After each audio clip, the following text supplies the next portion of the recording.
Hi there.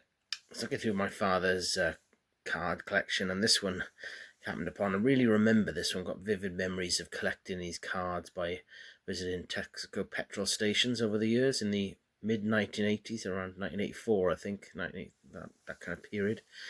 There's a set of 12 cards here. You've got Ian Botham there, and the back of the Alan Lamb card. Let's have a little look at some of these. So, what does it say about Ian Botham here then? Ian Botham has been rewriting record books throughout his career. In 1980, for instance, he became the first player to score a century and take 10 wickets in a test. His 145 not out against Australia at Headingley in 81 was just one of many near miraculous performances. Lovely. And then let's have a look at Alan Lamb, front of that one in a second. So, Alan Lamb, a South African of English parentage. Alan Lamb had to wait a while before he qualified for England. A hard-hitting middle-order batsman, he hit 2 centuries and 4 half-centuries in limited over cricket in 1983 and averaged 39.45. So let's have a little look at the front of that card. Whoops, there he is. Really good batsman. Now the next one that I picked out, because they're not in order, I don't think these. I don't think there is a particular order. Is Chris Tavares. I think I remember him for being at the crease for a long time, but not necessarily scoring many runs.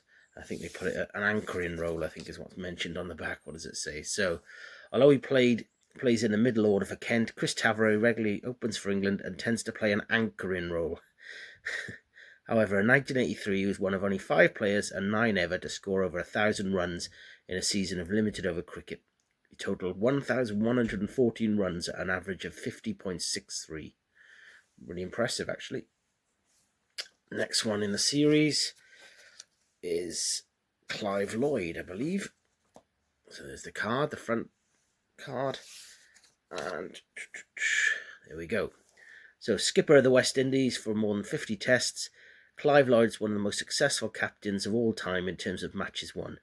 He also shares with Gilbert Jessop the record for the fastest double century in first-class cricket, exactly 2 hours. Wow. Scored against Glamorgan. Oh dear, my team. In this innings, he hit 7 sixes and 27 fours. Amazing stuff. Now, next one is another West Indian player. It is Joel Garner. Nice card there. Front and on the back. At 17 stone and 6'8", Joel Garner is best known as the Big Bird. He's one of the most economical bowlers in world cricket and frequently turns in devastating performances. In the 1979 World Cup final, took 5 for 38 against England. Devastating. No, I think it's Derek Randall, is it next? Yes. So there's the front piece there. Down at the back. There we go. So Derek Randall, an unorthodox middle-order batsman and superb fielder.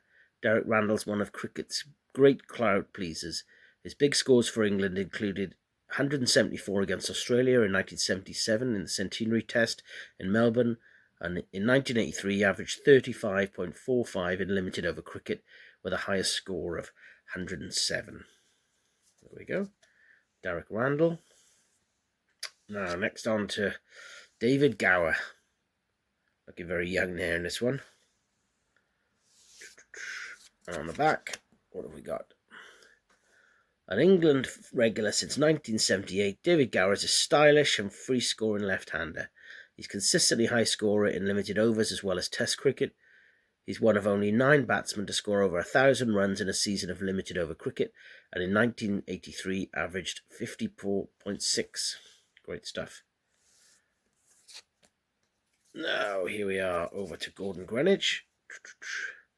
And there's the front piece of the card. Or front cover. And on the back.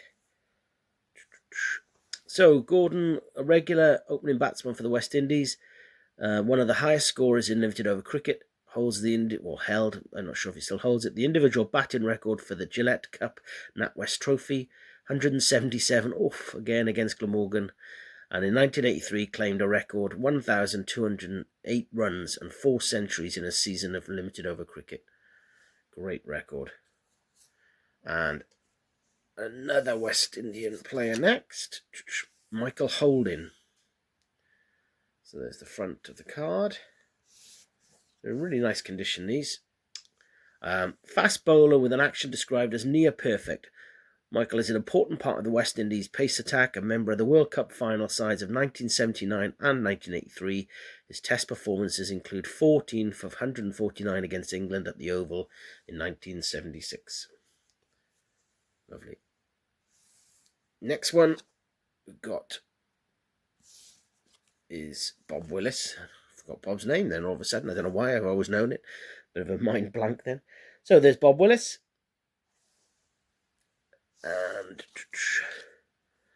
so, since making his test debut in Australia in the 1970-71 tour, Bob Willis MP has become not only England captain, but also his country's all-time leading test wicket taker, past Fred Truman's tally of 307 on England's tour of New Zealand in 1983-84. Great stuff. Right, now we've got great batsman, Viv Richards. It's my favourite card when I was younger, I think. So, Vivian Richards, often described simply as the best batsman in the world, Viv Richards holds the record for the highest total of test runs scored in a calendar year, 1,710 runs in 1976 from just 11 matches. An almost habitual score of centuries against England, he hit a classic 138 not out in the 1979 World Cup final. Amazing player. And I think this might be the last card now. Whoops. And it is, of course, Malcolm Marshall. So let's have a look at the back. What have we got written about Malcolm? Right-arm fast bowler Marshall took 134 first-class wickets for Hampshire in 1982, the highest tally since the number of county championship matches was reduced in 1969. A regular with the West Indies, he appeared in the World Cup finals of 1979 and 1983. Great stuff. Now, there are two separate cards that were still in here, though, so I'll show those. They're not really part of the set. So look, you've got a voucher here for the Britannic Assurance Championship. Keep this voucher when you've collected 6. Send for your free ground ticket to any Britannic Assurance Championship match in 1984. Just to make it clear, only for matches in 1984 only. It'll be quite a thing to get enough tickets there. So there's the address. Look, you have to send that off to. And then there's another card, the same size. Lucky Stars. Yeah, I remember this. So it must have been a sort of competition that they had there, Texaco. I can remember at this time, if you filled up your tank with enough litres of 4-star, you might get some whiskey tumblers, that kind of thing.